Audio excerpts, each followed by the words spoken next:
Muitos países no mundo colecionam histórias de fracasso e sucesso.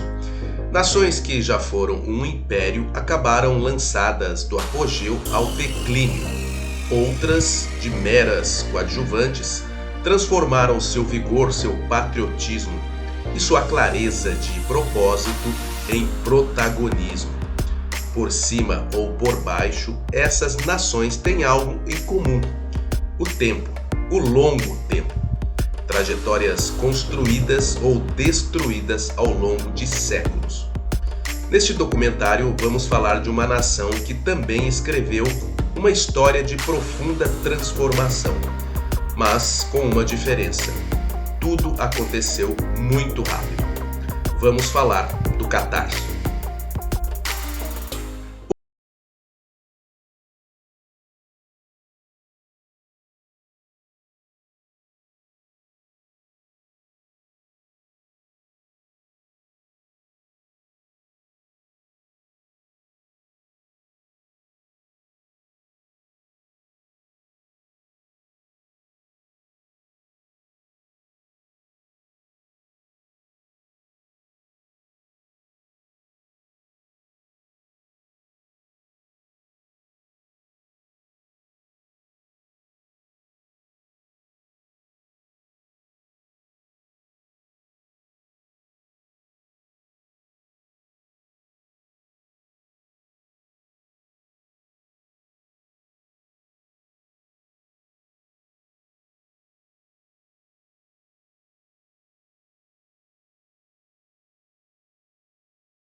O progresso econômico, no entanto, se destaca por sua velocidade e consistência.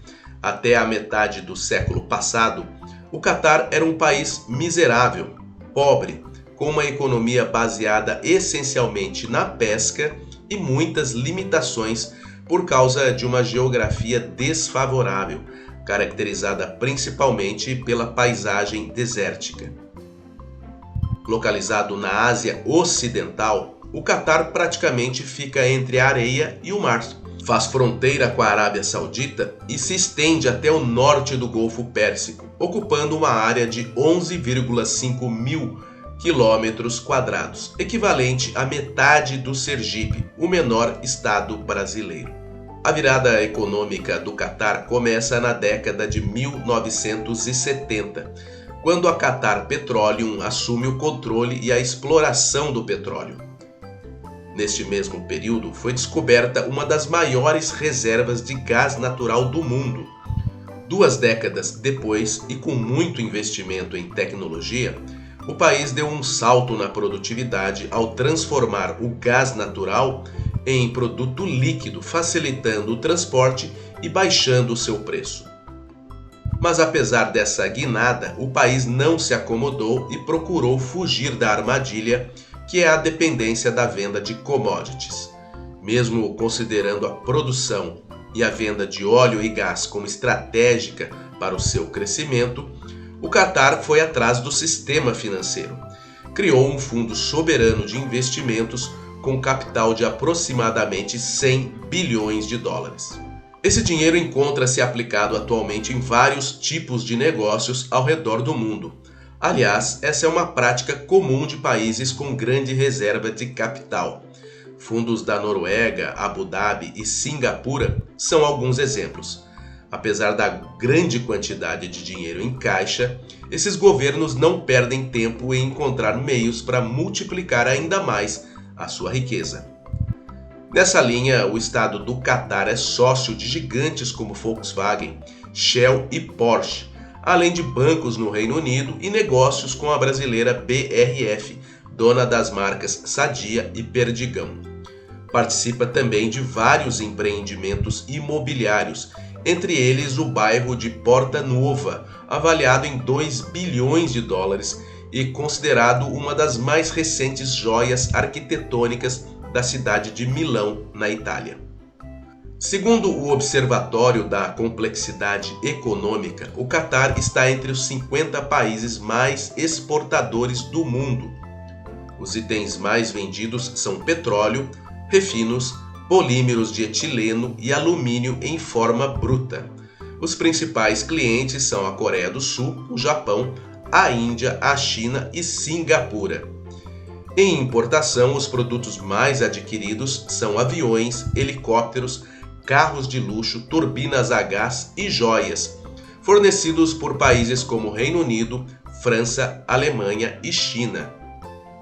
A relação comercial com o Brasil é discreta. Em 2021, exportamos o equivalente a 257 milhões de dólares. A maior parte desse valor foi com a venda de minério de ferro. Do Catar, importamos o correspondente a 199 milhões de dólares, representados, sobretudo, pela compra de adubos e fertilizantes.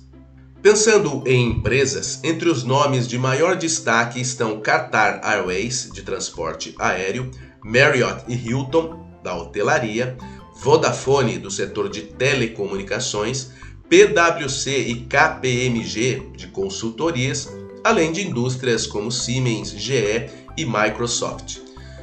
Politicamente, o Catar é um emirado, isto é, um território administrado por um emir, que é um membro da classe dominante. O emir equivale a um comandante ou a um príncipe, e esse título serve para qualificar líderes políticos e militares. Os chefes executivos do Catar e do Kuwait têm esse posto, assim como os governadores dos Emirados Árabes Unidos. Como descendente do profeta Maomé, o emir tem uma autoridade natural que está presente em povos ou províncias muçulmanas, aquelas que têm o islamismo como religião e se consideram obedientes a Deus. Até 1971, o Catar era fisicamente protegido e subordinado ao governo britânico. Essa dependência foi resultado da divisão do Império Otomano, também conhecido como Império Turco, fundado no século XIII. Como Estado livre e soberano, o Catar segue hoje sob o comando da família Al Thani, uma dinastia que lidera o país há quase 150 anos, baseada em uma monarquia herdada de pais para filhos. Para ser rico não é preciso exagerar nos impostos. O Catar é o segundo país do mundo com a menor carga tributária, 11,3%, segundo o relatório global de competitividade. Fica atrás apenas de Brunei, com 8,7% em tributos. O Catar é dono ainda de um importante título em qualidade de vida, o IDH de 0,85, que é o Índice de Desenvolvimento Humano. Sua escala vai de 0 a 1 e avalia as condições de saúde, educação e renda da população. A moeda local é o real catarense e o salário mínimo equivale a R$ 2.100. A remuneração média de um engenheiro civil é em torno de R$ 23.000, enquanto a de um piloto de aviação comercial chega a R$ 34.000.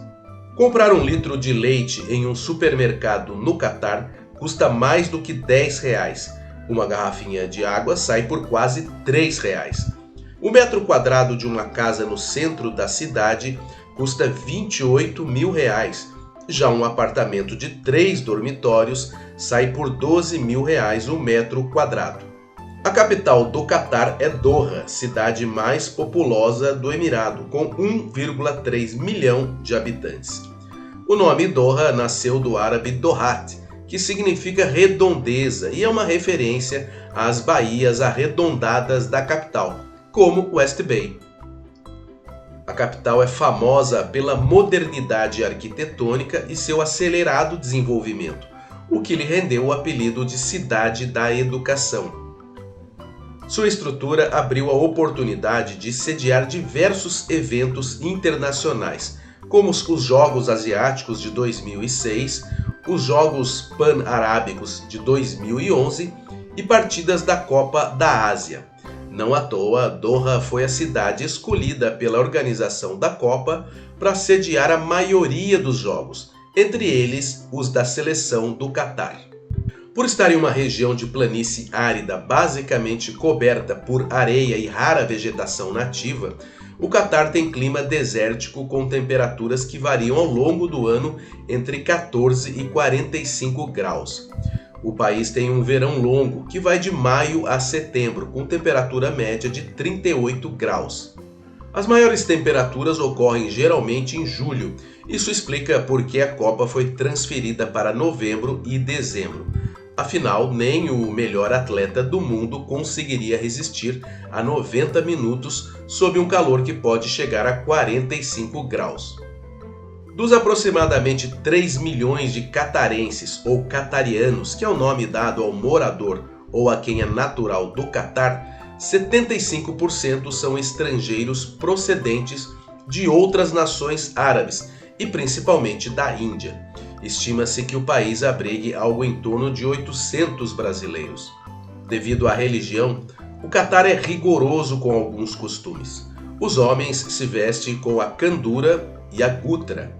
São longas vestes brancas e um tipo de lenço.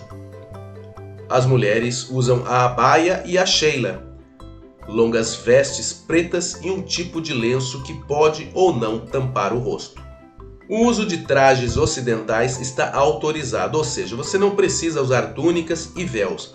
No entanto, vestimentas como camisetas, blusas curtas, decotes ou qualquer peça de roupa que exponha excessivamente o corpo é sinal de desrespeito, assim como mostrar as costas. Relações homossexuais consensuais entre homens são consideradas crimes no país, podendo haver punição com castigo físico, prisão e deportação. Nas últimas décadas, isso tem sido motivo de muitas críticas de organizações internacionais e grupos que defendem a diversidade. Mas esses críticos talvez se esqueçam ou não reconheçam que princípios e valores são propriedade de uma cultura e só ela tem autoridade e legitimidade para julgar o que deve e o que não deve ser mudado. Nas mesquitas, ponto de encontro sagrado para a oração dos muçulmanos, é obrigado entrar descalço. O consumo de bebidas alcoólicas é ilegal em quase todos os lugares do Catar. Isso mesmo, nada de cervejinha, caipirinha ou vinho. Apenas alguns hotéis internacionais e clubes licenciados possuem permissão. Nesses lugares, o litro de cerveja pode custar até R$90. As taxas de criminalidade são baixíssimas, crimes violentos são raros e até mesmo pequenos roubos são incomuns, fator que atrai pessoas da região e de todo o mundo em busca de maior tranquilidade. As casas no Catar seguem padrões com relação às cores, com tons de maioria amarelo ou bege, indo de acordo com os fortes costumes da região. Mas a regra não se aplica aos arranha-céus, localizados sobretudo na capital do país e com desenhos bem arrojados. Na gastronomia, os destaques são muito conhecidos dos brasileiros: tabule, pastel árabe recheado e cordeiro com molho de iogurte estão entre os pratos típicos. Outra marca da culinária local é o café Gava, símbolo da generosidade e hospitalidade. Enfim, como você pôde acompanhar neste documentário, o Catar respira e produz riqueza, riqueza cultural e riqueza econômica. É mais um exemplo de nação que, com todas as suas particularidades e adversidades, se supera e consegue ser um modelo de país que olha para a frente.